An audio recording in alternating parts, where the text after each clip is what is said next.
let's talk about yeast infections. Well, first of all, I'm actually interested, can women diagnose this themselves? Because there could be a few different things that might look like yeast infection, right? Exactly. Yeah. Yeah, so generally it's not advisable to diagnose it yourself.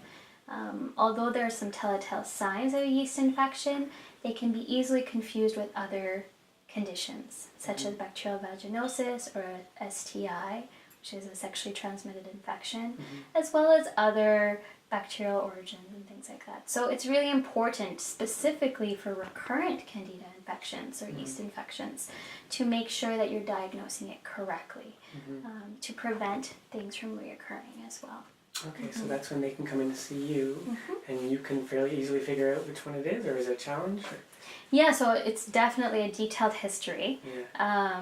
A lot of times it's important for me, if I'm unsure, to send them and refer them to their medical doctor as well to get a pap test done and a swab. So the vaginal swab will give us a clear-cut answer for what organisms are in the vaginal canal. So candida is normal in all women, and most women will have that in their vaginal flora, and it's when it becomes out of balance that we get infections. So a lot of times, if the vaginal swab comes back with that, I'll have a good idea that, okay, that's a possibility.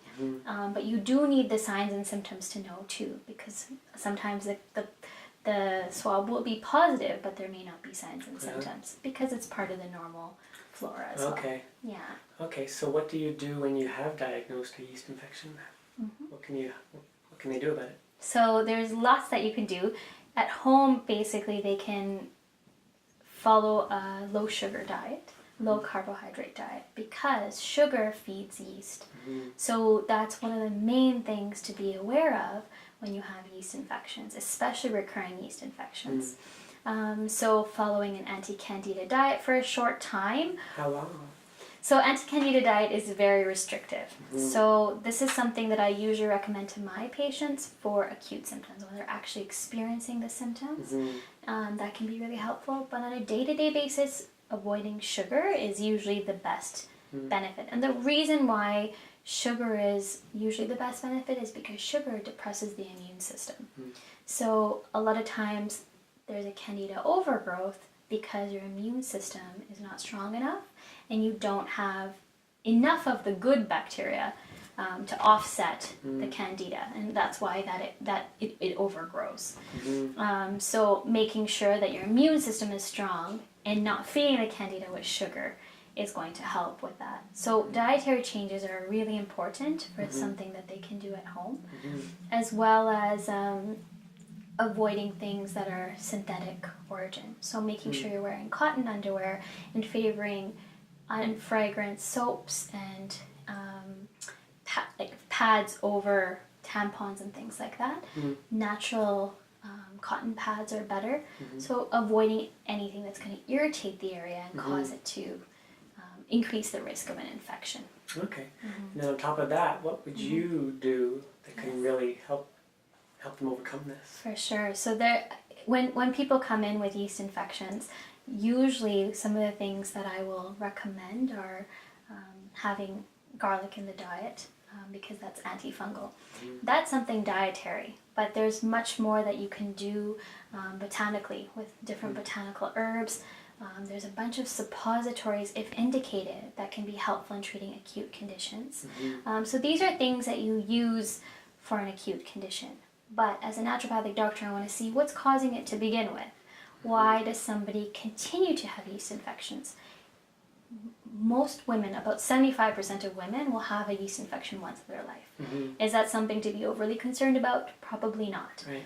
But if it's recurring over and over and over again, this is something that can signal immune dysfunction, hormonal imbalances, digestive issues. A lot of times digestion is very correlated with vaginal yeast infections because there may be excess candida in the digestive tract. So depending on where we're looking, we're going to treat that root cause. So making sure that they have the tools and the knowledge to work with that on a daily basis so that it's not continuing to recur. Probiotics are something I definitely will always recommend.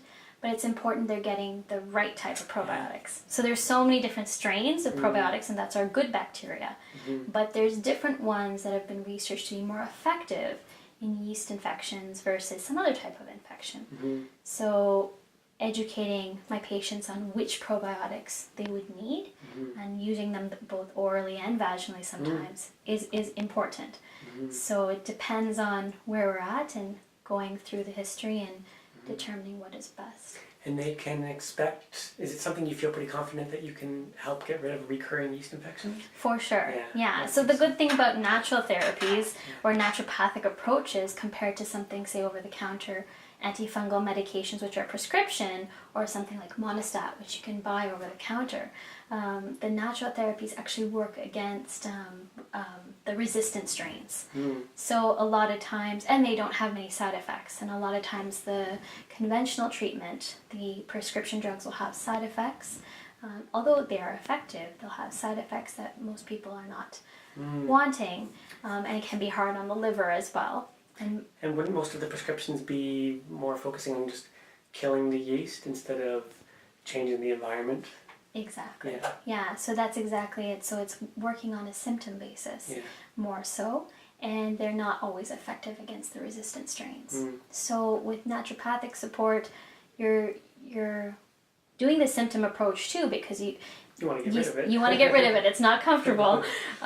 So you want to get rid of it, but then at the end we're looking at making sure it's not recurring again. So not only treating on a surface level, finding out where that dysfunction is in the body that's continually making the person susceptible to having them over and over and over again. And that's where I think naturopathic medicine really excels for yeast infections. Okay, good.